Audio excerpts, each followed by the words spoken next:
Koneksi antar materi modul 2.3 coaching oleh Ivan Yuliatmi SMP Negeri 17 Kota Palembang. Pengertian coaching yaitu sebuah proses kolaborasi yang berfokus pada solusi, berorientasi pada hasil dan sistematis, di mana coach memfasilitasi peningkatan atas performa kerja, pengalaman hidup, pembelajaran diri, dan pertumbuhan pribadi dari coachee.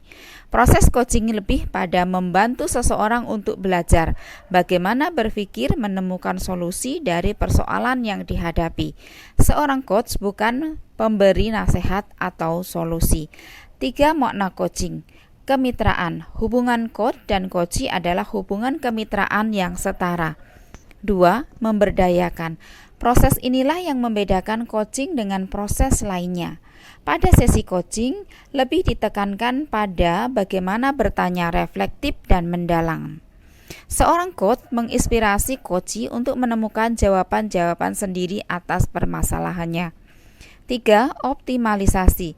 Selain menemukan jawaban sendiri, seorang coach akan berupaya memastikan jawaban yang didapat oleh coachee diterapkan dalam aksi nyata, sehingga potensi coachee berkembang secara optimal. Penerapan coaching dalam pendidikan. Ki Hajar Dewantara menekankan bahwa tujuan pendidikan itu menuntun tumbuhnya atau hidupnya kekuatan kodrat anak, sehingga dapat memperbaiki lakunya.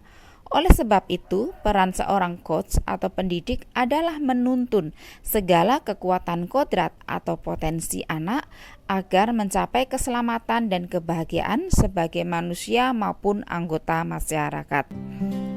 Dalam proses coaching, murid diberi kebebasan. Pendidik berperan sebagai pamong dalam memberi tuntunan dan arah agar murid tidak kehilangan arah dan membahayakan dirinya. Seorang pamong dapat memberikan tuntunan melalui pertanyaan-pertanyaan reflektif agar kekuatan kodrat anak terpancar dari dalam dirinya.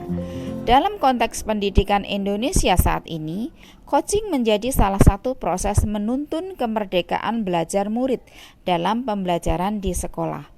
Proses untuk mengaktifasi kerja otak murid.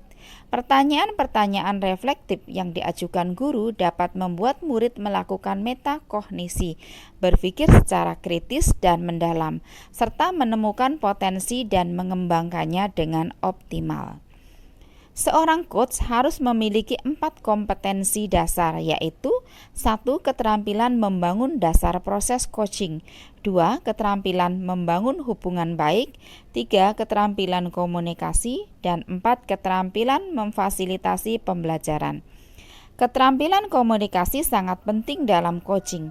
Karena itu, seorang coach atau pendidik hendaknya memiliki keterampilan ini. Keterampilan tersebut terdiri dari 1. Komunikasi asertif, 2. Pendengar aktif, 3. Bertanya efektif, dan 4. Memberi umpan balik yang positif. Dalam menerapkan coaching dalam pendidikan, seorang pendidik dapat menggunakan model Tirta sebagai panduan untuk memudahkan pendidik dalam memberikan coaching kepada murid. Tirta merupakan akronim dari T. Tujuan, I. Identifikasi, R. Rencana aksi, dan T. Tanggung jawab. Hubungan coaching dengan pembelajaran berdiferensiasi. Dalam pembelajaran berdiferensiasi dilakukan pemetaan berdasarkan minat, kesiapan belajar, dan profil belajar murid. Pemetaan ini digunakan sebagai dasar oleh pendidik atau coach sehingga dapat memberikan pelayanan pembelajaran yang tepat, sehingga mampu menuntun tumbuhnya potensi murid secara optimal. Hubungan coaching dan pembelajaran sosial emosional. Dalam pembelajaran sosial emosional terdapat 5 kompetensi sosial emosional, yaitu 1. Kesadaran diri, kemampuan untuk mengenali jenis-jenis emosi diri.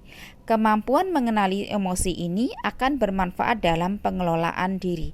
2. Pengelolaan diri, kemampuan pengelolaan emosi dan fokus pada satu hal atau permasalahan. 3. Kesadaran sosial, kemampuan menumbuhkan empati dalam berhubungan dengan orang lain. 4. Keterampilan berinteraksi sosial, resiliensi, kemampuan bertahan atau daya juang seseorang dalam menghadapi persoalan atau kesulitan dalam hidup. 5. Pengambilan keputusan yang bertanggung jawab. Kompetensi sosial emosional ini digunakan pendidik dalam proses coaching agar sebagai pendidik memiliki pengendalian diri, rileks, dan tenang dalam menjalankan tugasnya. Dan melalui proses ini, seorang pendidik akan menumbuhkan kompetensi sosial emosional pada coachee melalui proses coaching.